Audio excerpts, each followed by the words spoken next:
Hello guys, how's it going? My name is Dalaran, and in this video we'll be going over some of the hot fixes and patch updates for the patch 8.2. Now there were some minor updates and some somewhat major, but nothing incredible like insane class buffs, but still we will go over all the changes that have happened recently.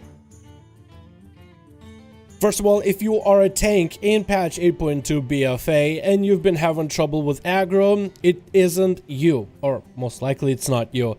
The thing is, with the new Essence system, a lot of classes are starting to deal more damage. I mean, our damage numbers went from doing 20k DPS to about 40k as average, and for tanks, that's a lot to keep up with. So tanks are not really a class that does more damage with every single patch like DPS, but the threat is still an issue. So now the Blizzard is going to be adding extra threat generation at 3 Essence unlocks. Lots of DPS are getting far more damage every time they get an active or a passive in their Essence slot. So as a tank, as you're getting more of these passives yourselves, you'll also naturally generate extra threat to keep up with the DPS output of your party or raid.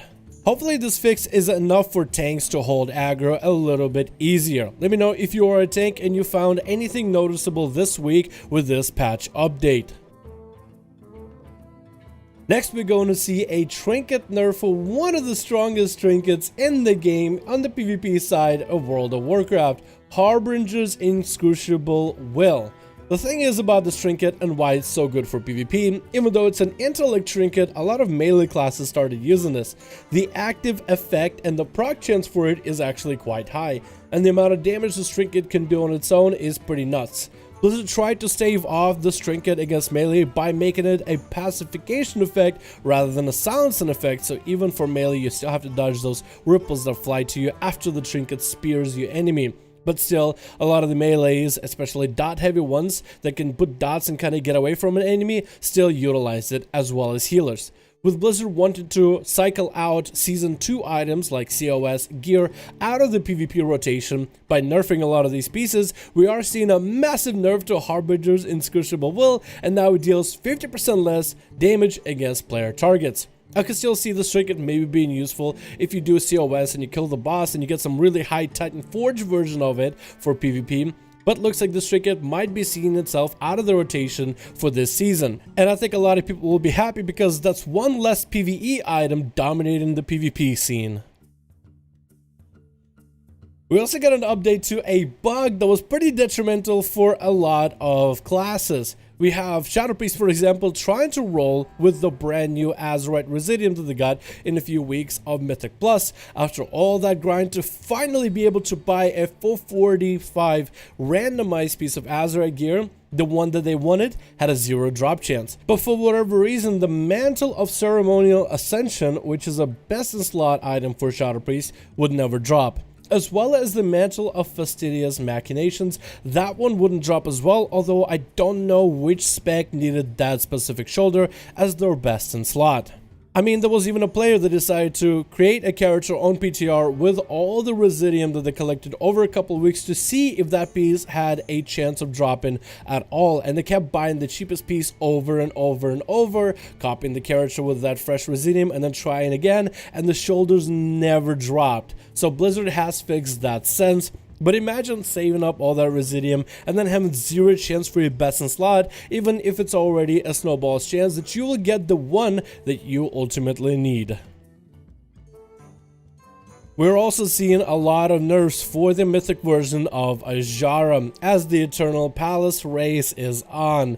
My money right now is most likely on Method. They've taken the world first in every single go, but some people have been rooting for Limit. I'd like to hear what you guys' thoughts on which guild do you think is going to take it top, or maybe it could be not even Method, not even Limit, but a guild like Pieces. Those guys came out of nowhere in COS and kind of stole the show from everybody.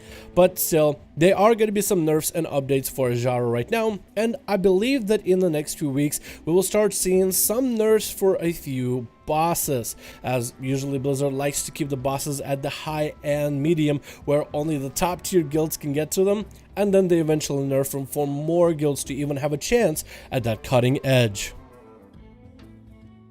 And finally, the boys at Wowhead had their patch sniffer detect changes for the patch, get this, 8.2.5.31230. Apparently there was some change to a vendor or something. Now, this isn't a confirmation that there's going to be some sort of brand new vendor, although I'm pretty sure everybody on the PvP angle is hoping for a PvP vendor finally being added into the game. But that is also exciting news because we are, first of all, hearing finally something about patch 8.2.5. We know that patch 8.2.5 is going to be coming sometime soon after the release of patch 8.2. It could be a couple months, could be a couple weeks, but to hear that we are finally getting a little bit here and there does mean that the PTR could be available very, very soon, with all the updates for World of Warcraft on the horizon. And with the patch 8.2.5, we also have a little bit new data surrounding the name Solessa Naxu, which is rumored to be some form of female Naga added for the subzone of Nazjatar. So the World of Warcraft Secrets community actually decided to hop on this one to figure out what this could be. When Blizzard generally releases certain key things about future patches, it usually isn't some sort of like a crazy leak that accidentally escaped some intern's email or something. It's usually on purpose there to drum up some sort of hype for the future of the game. And there's a reason why the vendor part, the 8.2.5 part, and the name Solessa Naxu was revealed this early. So the Secrets team got on it, and the first thing to notice is apparently there's a new zone called Solessa Naxu. Why would that be an NPC and what looks like a zone on Kalimdor? There's something fishy about it. Related to the icon for this NPC is an abyssal eel icon, which has a flavor text saying, when Naga invaded Stormsong, they brought the favorite pets, abyssal eels. So maybe that could be potentially a reward that you would get for killing this enemy or helping them or whatever the quest may do. People even plugged in the name into the anagram solver and the results came back with a snake's soul. Whatever a snake's soul may mean, this is really cool. I've never really been somebody who's been leading any of the secret stuff in the World of Warcraft community or solving any of the secrets projects, secret mounts. I've only just followed guides, but it's really cool to see how the secrets community works and the things they can figure out.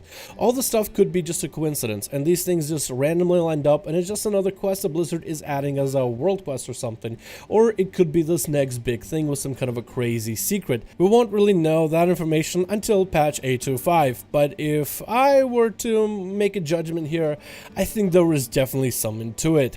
Anyway guys, this is the updates for patch 8.2. Let me know your thoughts in the comments below, and hopefully you guys find this video somewhat entertaining or informative. Really excited to see that trinket from COS being rotated out, as we see it ran a lot during our 5v5 duels. So let me know your thoughts in the comments below. Would you still use that trinket, or do you think it's kind of dead in the water?